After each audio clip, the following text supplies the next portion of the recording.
예수님께서 부활하신 이후에 40일 동안 이 땅에 계시면서 말씀을 전하셨습니다. 그 내용은 역시 하나님의 나라에 관한 것이었습니다. 그리고 그 하나님 나라에 관한 것을 이룰 수 있도록 하기 위해서 성령님을 보내주신다고 약속을 하셨지요. 그런데 제자들이 엉뚱하게 주님의 나라, 이스라엘 나라를 회복하실 때가 지금 이때냐고 여쭈어 봅니다. 그것은 우리가 계속 살펴보고 있는데요, 아주 인간적인 욕심입니다. 그냥 자기가 남들보다 조금 더 높은 한 자리 차지하고 싶은 그런 욕망 때문이었습니다. 그래서 예수님께서 그들에게 책망을 하시죠. 때와 기한은 아버지께서 자기 권한에 두셨으니 너희 알 바 아니요 오직 성령이 너희에게 임하시면 너희가 권능을 받고 예루살렘과 온 유대와 사마리아와 땅끝까지 이르러 내 증인이 되리라. 자, 중요한 것은요, 그리까지 다 하고 나서 이제 예수님께서 제자들이 보는 앞에서 구름을 타고 하늘로 올려져 가십니다. 구름이 어느 정도 있다가 예수님을 가려서 더 이상 예수님이 보이지 않게 되었습니다. 그래서 하늘을 쳐다보다가 예수님 떠나가셨는데도 물구름이 계속 하늘만 쳐다보고 있는데 옆에서 흰옷 입은 두 사람이, 천사겠죠, 그들에게 얘기합니다. 갈릴리 사람들아 어찌하여 서서 하늘을 쳐다보느냐. 너희 가운데서 하늘로 올려지신 이 예수는 하늘로 가심을 본 그대로 오시리라. 그래서 제자들은 그때야 정신 차리고 그 말을 믿고 다시 감람원이라는 산으로 돌아옵니다. 안식일에 가기에 알맞은 거리라고 하는데요, 안식일에 가기에 알맞은 거리가 어느 정도 될까요? 예루살렘 성전의 둘레입니다. 예루살렘 성전 둘레 다 쳐봐야 1km 안 됩니다. 오늘 우리 성도님들 안식일에 가기에 알맞은 거리보다 훨씬 먼 거리로 오셨죠? 저는 가까워서 안식일에 가기에 알맞은 거리로 왔습니다. 이제 집에 돌아가도 저는 이 안식일에 가기에 알맞은 거리를 벗어나지 않습니다. 그런데 우리 삼전빌라나 복내동 교회 가까이 있는 분 외에는 아마 다 안식일에 가기에 알맞은 거리보다 훨씬 벗어날 것 같습니다. 달랑 1km니까요. 안식일에 아무리 많이 가도 1km 이상 넘어가면 안 됩니다. 유대인들은요. 자, 그 정도로 그들은 철저하게 율법을 지키려고 노력했는데, 일을 하지 말라고 하니까 도대체 걷는 것은 뭐가 일이냐. 그러다가 가장 거룩한 게 뭐지? 성전이지. 그래서 성전 둘레. 그래가지고는 이제 그걸 안식일에 가기에 알맞은 거리로 만들어낸 것이지요. 참 이런 거 보면은 기발합니다. 뭐 그럴듯한데 그게 제대로 신앙생활을 하는 것인가 라는 궁금증은 또 더 많이 생기기도 하지요. 바로 그런 모습들이 우리 신자들이 살아가고 있는 우리의 본 모습들이다라는 것을 좀 놓치지 말아야 되겠습니다. 우리는 중요하다고 목숨 걸고 지키고 있는데 그 제자들은 안식일에 가기에 알맞은 거리 목숨 걸고 지키고 있거든요, 유대인들이. 그런데 그거 하나도 중요한 것이 아니고 하나님께서 가르치신 것도 아니고 하나님께서 명령하신 것도 아니더라라는 것이죠. 그냥 자기들 생각에 이럴 거야 라는 단순한 추측으로 만들어낸 것에 불과하더라라는 얘기입니다. 자, 그런 것들 가운데서 혹시 영광이라는 것들도 혹시 우리가 우리 마음대로 막 상상해서 만들어낸 게 있지 않는지 오늘 우리 본문을 통해서 영광에 대해서 한번 살펴보고자 합니다. 본문에서는요, 첫째로 우리에게 소개되는 영광이 승천의 영광입니다. 예수님께서 갑자기 하늘로 승천하십니다. 제자들은 그 모습을 물끄러미 쳐다보게 되었습니다. 예수님께서 그냥 내 이제 간다 그러고는 그냥 사라져 버리시면 되는데 굳이 하늘로 가시는 모습을 그대로 보여주십니다. 그 모습을 보여주신 데는 몇 가지 중요한 목적이 있을 겁니다. 그 첫 번째 목적은 이제부터 나 안 나타난다라는 것이겠지요. 이제부터 안 나타난다라는 것은요, 예수님께서 이제는 이 땅에서 더 이상 내가 이 육신적인 몸을 가지고서 사역하지 않는다라는 표시입니다. 부활하신 이후에 40일 동안은요, 예수님께서 부활하신 몸으로 나타나셨다 사라졌다 나타나셨다 사라지셨다 계속 그러셨습니다. 그래서 예수님 안 보일 때는요, 혹시 지금 나타나시나 하고 은근히 기대를 하면서 살았습니다. 이제부터는 그런 기대하지 말라는 겁니다. 하늘로 가시는 모습을 쭉 보여주고, 나 진짜 가니까 이제부터는 나 볼 생각하지 마. 나는 이제 더 이상 이 땅에서 내가 직접 일하는 거 아니야. 이걸 보여주시는 것이지요. 그 다음에 이제 두 번째 중요한 목적은요, 그걸 보여주심으로써 이제부터는 예수님께서 좀 달라지신다라는 표시를 좀 내시는 것 같습니다. 무슨 얘기인가 하면요, 예수님께서 부활하신 이후에 영광스러운 몸으로 그들을 만나 주셨죠. 그런데 그때의 예수님을 본 사람들하고 그 이후에 예수님을 본 사람들하고 좀 많이 다릅니다. 어떻게 다릅니까? 부활하신 예수님께서 환상이 아니라 직접 바울에게 나타나셨습니다. 그랬더니 어떻게 됩니까? 바울은 눈이 멀어버립니다. 얼마나 영광스러운 모습인지요. 바울의 육신의 눈이 멀어버립니다. 그래서 다시 기도하고 해서 낫게 되잖아요. 그것만이 아닙니다.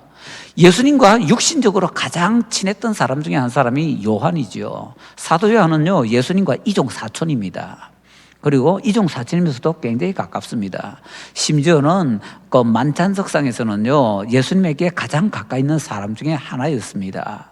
자, 그런데 예수님께서 사랑하셨다고 그렇게 표현도 많이 하고, 요한서신에 보면요, 우리가 그를 보았고 우리 손으로 만져봐라 그렇게 할 정도로 정말로 예수님을 친하게 친숙하게 그러면서 만지기도 하고 했던 사람인데, 자기 스스로도 그렇게 고백하는데, 이 요한사도가 밤모섬에 유배가 있을 때 예수님께서 나타나셨는데 그 앞에 엎드러져 죽은 자 같이 됩니다. 뭐죠?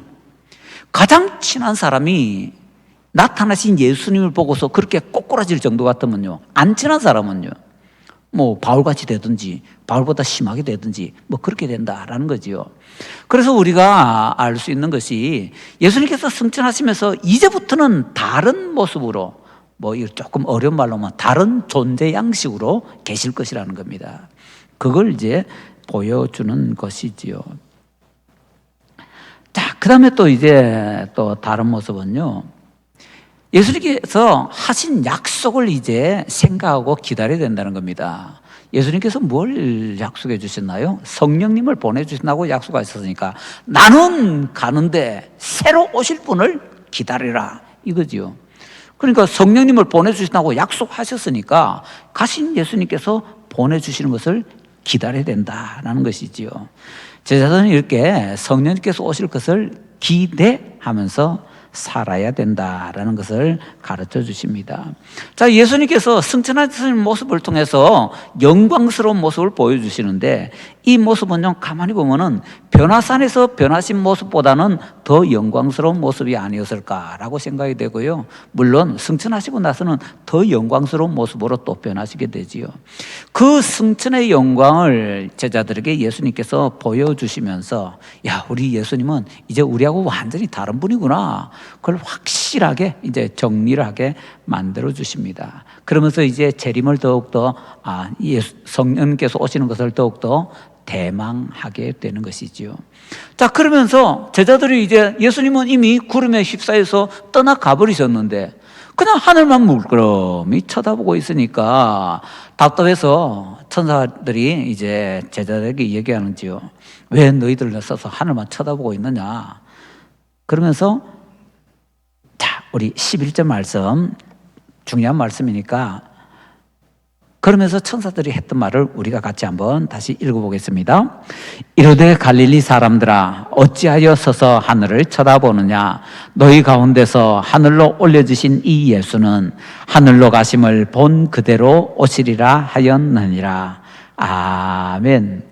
하늘로 가심을 본 그대로 다시 오신다. 뭐죠? 재림. 재림 때 영광스럽게 오시잖아요. 그래서 여기서는 재림의 영광에 대해서 약속을 주고 있습니다. 승천의 영광은 보여주셨고요, 재림의 영광은 이제 약속을 내주시고 있는 것입니다. 그런데 재림의 영광에 대해서 약속을 내주실 때 아주 중요한 어구를 하나 말씀하십니다.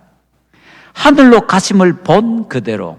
이거 하나만 딱 기억하면요, 예수님 재림하시는 것에 대해서 별 이상하게 얘기하는 것 콕콕콕콕콕 집어서 거의 다 얘기를 할 수 있을 정도로 아주 중요한 어구입니다. 무슨 얘기인가 하면요, 하늘로 가심을 본 그대로 오신다는 것이 담고 있는 것을 한번 생각해 봅시다. 예수님께서 하늘로 올라가실 때 영적인 몸으로 올라가셨나요? 육적인 몸을 보여주시면서 올라가셨나요? 육적인 모습 그대로 보여주셨죠. 재림하실 때 육체적으로 육적인 모습 보여주시면서 재림하신다는 겁니다. 자, 그 다음에 뭐 그걸 다른 말로 표시하자면 뭡니까?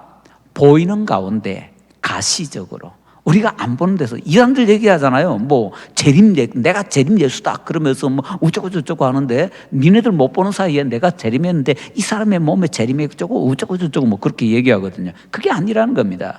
영만 재림하는 거 없고 육체적으로 재림하시는데 보이도록 재림하신다라는 것입니다. 자, 그리고요, 또 구름 타고 올라가실 때 영광스러운 가운데서 올라가셨거든요. 그러니까 내려오실 때도 영광스러운 가운데 내려오신다는 거죠. 그리고 이것도 중요한데요, 예수님께서 구름 타고 하늘로 올라가실 때 2단으로 올라가셨죠. 다시 말하면 올라가서 공중에 멈추어서 공중에서 잔치하고 그 다음에 저 천국으로 올라가셨죠. 그래서 재림하실 때도 공중에서 임하셔가지고 영적 재림, 공중에서 잔치하고 그 다음에 7년 뒤에 지상 재림 아니라는 겁니다. 올라가실 때 한 번만에, 단번만에 올라가셨으면요, 내려오실 때도 단번에 내려오십니다. 올라갈 때 2단으로 올라가지 않으셨기 때문에 내려오실 때도요 2단으로 내려오지 않으십니다. 바로 내려오신다라는 거죠. 이건 좀 설명을 해야 되겠습니다. 저도 어릴 때부터 워낙 이것을 예수님 뭐 2단으로 재림하셔서 공중에서 공중 재림하시고 그 다음에 이 땅에 뭐 지상 재림하시는데 공중에서 7년 동안 혼인잔치가 있고 뭐 그러기 위해서 뭐 휴거가 있는데 나중에 텔레비전 보면서 누가 뭐 어디서 뭐 비행기 사고 나고 기차 사고 나고 배 사고 나고 뭐 자동차 사고 났는데 당신은 텔레비전 보면서 뭐 운전기사가 사라져서 그런 것이 사고 났다는 것을 볼 때 아이고 나는 휴거 못했구나 하고 걱정하고 신앙 지킬 뭐 어쩌고 저쩌고 뭐 그런 얘기들 어릴 때 얼마나 많이 들었는지 모릅니다. 그런데 그게 아니다라는 것을 그냥 담백하게 가르쳐주는 구절 이것이라는 거죠. 가심을 본 그대로 올라갈 때 2단으로 안 올라가셨으니까 내려오실 때도 2단으로 안 내려오신다라는 겁니다. 그럼 그게 왜 우리 한국에 그렇게 퍼졌는가? 그렇게 2단으로 재림하신다라는 것은 세대주의라는 우리 기독교에서 아주 한 구석에 있는 이상한 신학을 가진 사람들이 하는 얘기입니다. 조금 많이, 특히 다른 데서는 성경 해석을 잘하는데 정말로만 가면은 완전히 이상한 정말 별 희한한 그런 상상들을 하는 사람들이 세대주의라는 학설을 가진 사람들인데요, 그 세대주의에서 주장하는 것이 2단 재림이라는 겁니다. 그러면요, 우리는요 그냥 교리적으로 얘기합시다. 교리적으로 우리 장로교에서, 한국 장로교에서는 뭐라고 하는가 하면 우리가 가지고 있는 교리를 역사적 전천년설이다라고 합니다. 역사적 전천년설, 이건 뭔가 하면요, 예수님께서 재림하시고 나서 천년왕국이 이 땅에 임하게 된다라는 것입니다. 세대주의도 그 비슷하게 이야기합니다. 그런데 세대주의하고 이 역사적 전천년설하고 다른 것이 굉장히 많은데, 그 중에 뭐 이 세대주의에서는 반드시 하나 둘 셋 넷 세 가지고 1000년 동안 이 땅에서 뭐 천년왕국이 있고 그러는데, 역사적 전천년설에서는요 하나 둘 셋 셀 수 있는 숫자가 아니고 상징적이라고 합니다. 그냥 상징적으로 긴 기간, 천년왕국이라고 해서 문자 그대로 1000년 아니라는 겁니다. 그게 우리 교단이 받아들이고 있는 교리입니다. 저는 어릴 때 그렇게 가르침 안 받았거든요. 하나 둘 셋 넷 세 가지고 1000까지 가는 그 1000년이라고 가르침 받았고 그렇게 알았는데, 실제 교리 보니까 그게 아니더라고요. 뭐지? 나는 이렇게 가르침 받았는데 왜 그게 아니지? 그래서 우리 교단이 실제로 취하고 있는 교리는요, 상징적으로 긴 기간이라는 의미에서의 1000년이지 숫자상 하나 둘 셋 1000년이 아니라는 거 꼭 기억하셔야 되고요. 왜냐하면 너무 잘못 가르쳤으니까 지금까지. 그 다음에 또 예수님께서 뭐 공중 재림하시고 그때 휴거가 있고 그 다음에 지상 재림하시고 그것도 역사적 전천년설에서 가르치는 내용이 아닙니다. 세대주의라는 그런 세대주의적 전천년설에서 하는 거고요. 역사적 전천년설에서는 이렇게 얘기합니다. 예수님께서 재림하실 때 지상에 먼저 죽은 사람들이 부활합니다. 그래서 예수님 영접하러 가고요. 그 다음에 살아있는 사람들도 변화가 됩니다. 그래서 예수님 영접하러 갑니다. 근데 그 다음에요, 중요한 것이 누군가가 높은 사람이 오신다고 해서 영접하러 갔는데 영접하러 간 그곳에서 며칠 동안 잔치하고 그 다음에 다시 들어오는 경우 보셨습니까? 영접하러 가면요, 공항이나 어디 뭐 기차역이나 영접하러 가면요, 영접하고서는 바로 같이 들어옵니다. 거기에 머무르서 뭐 잔치하고 그런 거 없습니다. 그래서 뭐라고 역사적 전천년설에서는 얘기하는가 하면 휴거는 있는데 공중에서 7년 잔치가 있는 것이 아니라 그냥 예수님 마중 나간 거기 때문에 마중했으면 바로 내려온다는 겁니다. 지상으로. 그래서 영접하러 휴거 갔다가 지상으로 내려오는 것이 하루가 걸리지 않고 몇 시간이 걸리지 않는다는 겁니다. 반짝 올라갔다가 같이 그냥 내려오는 겁니다. 짠짜자잔 하면 벌써 내려와 있는 겁니다. 그게 휴거라는 것입니다. 이게 역사적 전천년설에서 가르쳐주는 제대로 된 교리입니다. 세대주의라는 이상한 교리에서는 이단 엽차기를 하면서 뭐 이렇게 하는 거고요. 실제로 우리가 가르침 받아야 되는 교리는 그게 아니더라라는 것이지요. 자, 그래서 이런 것들을 이제 더 정확하게 얘기하자면 굉장히 복잡한데요. 간단하게 얘기하면 이렇게 할 수 있습니다. 뭐 전천년설이니 뭐니 이렇게 얘기하는데 4가지 학설이 있다고 합니다. 그런데 전 세계적으로 기독교가 초대교회부터 지금까지 받아들이고 있는 천년왕국설은요, 무천년설이라는 겁니다. 그 무천년설은 천년왕국 기간이 따로 없다는 겁니다. 천년왕국이 없다는 것이 아니고 천년왕국 기간이 따로 없는데 왜 그런가 하면은 지금 이 세상이 천년왕국 기간과 함께 겹쳐 있다는 겁니다. 그래서 지금 이 시대가 천년왕국 기간이라는 겁니다. 기독교 신자들이 왕 같은 그런 제사장으로서 특권을 누리고 그 특권을 사용하는 것은 기도해서 응답받는데 예수님 이름으로 기도하고 예수님 이름으로 응답받는 이것이 바로 왕 같은 제사장의 권세를 누리는 것이라는 겁니다. 이게 무천년설이고요. 이거는 초대교회 때 교리로 정했고 그 다음에 이것 외에는 다 잘못된 것이다 라고 했는데 그 이후로 지금까지 이 교리 공식적으로는 기독교 전체가 고친 적이 없습니다. 그런데 여기에서 이탈하는 사람들은 좀 있지요. 이탈해서 나온 것이 뭐 역사적 전천년설이다, 세대주의적 전천년설이다, 무천년설이다 이런 것이 나중에 이탈해서 나오게 됐는데요.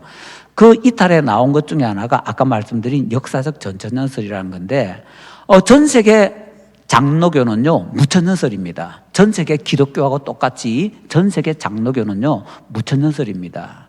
그런데 대한민국 장로교만 역사적 전천년설이고요. 지금은 대한민국 장로교 중에서도 일부는 무천년설이고 우리 교단하고요, 뭐 고신하고 뭐 그 정도, 나머지는요 무천년설로 다 돌아갔습니다.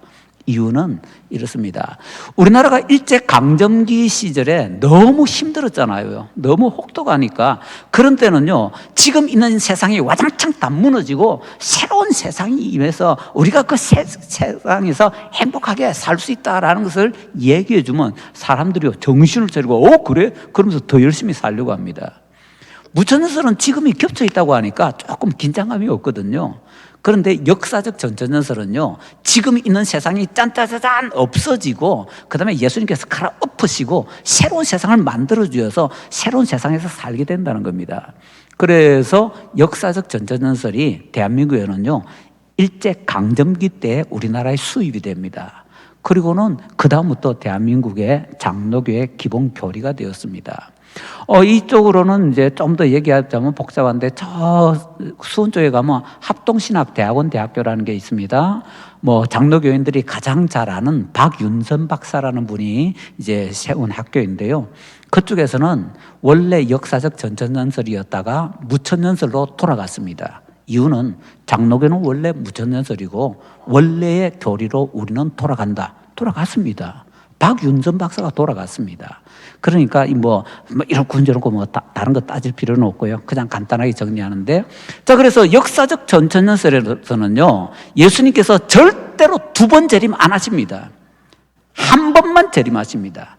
단지 신자들이 영적 갔다가 지상에 같이 내려오는 그 짧은 시간, 그거는 있다라는 그것만 받아들입니다.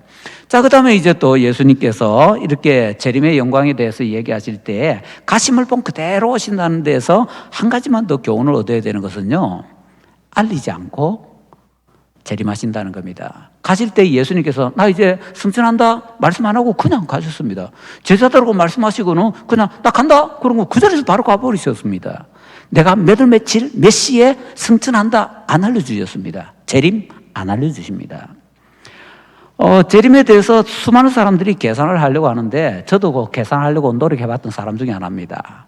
제가 재림의 날짜에 대해서 계산한다고 봤던 자료가 한 라면 박스 두 개 넘을 겁니다. 상당히 많이 봤고, 한국에 있는 것은 다 주워다가 다 살펴보고 다 연구를 해봤더랬습니다. 결론은 이 말씀 그대로입니다.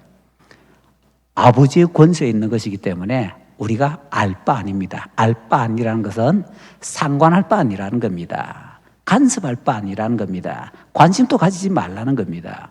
재림의 때는요, 승천하실 때 안 가르쳐 주신 것처럼 재림하실 때도 안 가르쳐 주십니다. 그러니까 알려고 하면 안 됩니다. 그때 쓸 말이 좋은 말이 있습니다. 알려고 하지 마! 그럼 어떻게 되죠? 다쳐. 그게 재림의 때에 대해서 딱 맞는 말입니다. 알려고 하면은 다칩니다. 알려고 하지 마시기 바랍니다. 자, 뉴턴 같은 사람이 예수님 재림의 때를 계산을 했는데, 뉴턴은 이렇게 얘기합니다. 예수님 재림을 계산을 막 해가지고 2060년에 재림하신다라고 뉴턴이 발표를 했습니다. 그러면서 그렇게 할 수 있는 근거, 이래서 성경에서 어디서 이래가지고 여기 몇 년, 숫자들 여기저기서 주워와가지고 계산을 딱 해서, 그래서 2060년 하고 내놓는데, 이런 방법으로 계산해도 2060년, 저런 방법으로 계산해도 2060년, 그리고 몇 가지 방법을 가지고서 예수님 재림을요, 2060년이라고 계산해서 내놨습니다. 그래서 사람들이, 2060년. 근데 지금 우리는 2025년에 살기 때문에 2060년이면 35년밖에 안 남았잖아요. 그래서 우리는 2060년 재림 이렇게 관심을 가지지만, 뉴턴 당시의 사람들은요, 2060년 하면 몇백 년 뒤입니다. 그러니까 뉴턴 시대에는요, 예수님 재림에 대해서 2060년 하면 관심 꺼버려야 됩니다. 뭔 소리냐면, 당신들 예수님 재림 계산한다고 난리치는데 그거 당신들 신경 쓸 일이 아니다. 그거 관심 가지 마라 라는 얘기입니다. 2060년 뉴턴이 얘기했던 것은 그런 목적입니다. 그리고 더 나가서 이런 방법으로 계산해도 2060년, 저런 방법으로 계산해도 2060년, 요 말은 뭔가 하면요, 니네들 마음대로 하나 정해놓고 짜맞추면은 다 거기에 다 맞는 거야. 만들어낼 수 있는 것이지 실제로 진짜가 그렇다는 건 아니야. 요런 뜻입니다. 그러니까 뉴턴이 말했다는 것에 대해서 착각을 할 필요도 없고요. 더 나가서는 뉴턴은 기독교 신자 아니라는 겁니다. 뉴턴 기독교 신자 아니고요. 그 다음에 또 아인슈타인도 하나님 믿은 것으로 유명한데, 아인슈타인 기독교 신자 아니고요. 작가 중에서는 헤르만 헤세 기독교 신자 아니고요. 라이너 마리아 릴케 기독교 신자 아니고요. 근데 그 사람들이 다 신, 갓, 영어로 쓰면은요, 대문자 치 해서 갓. 그래서 우리는 번역할 때 하나님하고 번역하는데 아닙니다. 뉴턴이나 또는 아인슈타인이나 이런 과학자들이 말하는 신은요, 우리가 말하는 하나님이 아니라 자연입니다. 자연. 그래서 아인슈타인이 이런 얘기 했잖아요. 신은 주사위를 던지지 않는다. 그 신은요, 자연입니다. 우리가 말하는 하나님이 아닙니다. 헤르만 헤세나 라이언 마리아 릴케 이런 사람들이 말하는 신은요, 번역할 때는 하나님하고 번역했는데 잘못 번역한 거거든요. 그 하나님이 아니라 그냥 그들은 범신론입니다. 모든 만물 속에 다 신이 있는데 그런 신입니다. 우리가 믿는 신이 아닙니다. 그런데 기독교의 명시선 이래가지고 그런데 보면요, 릴케 씨도 있고 헤세 씨도 있고 그런데 뭘 알아야 뭘 하죠. 그냥 하나님 자만 붙이면 다 기독교인 줄 알고 전혀 아닙니다.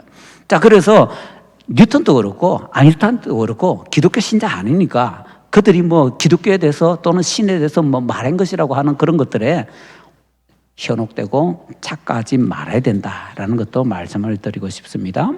자, 그러면 이제 지금은 뭐냐? 성전의 영광이 있습니다. 재림의 영광이 있습니다. 그런데 성전은 2000년 전에 하셨고요. 재림은 뭐 얼마 뒤에 종말에 하시겠지요.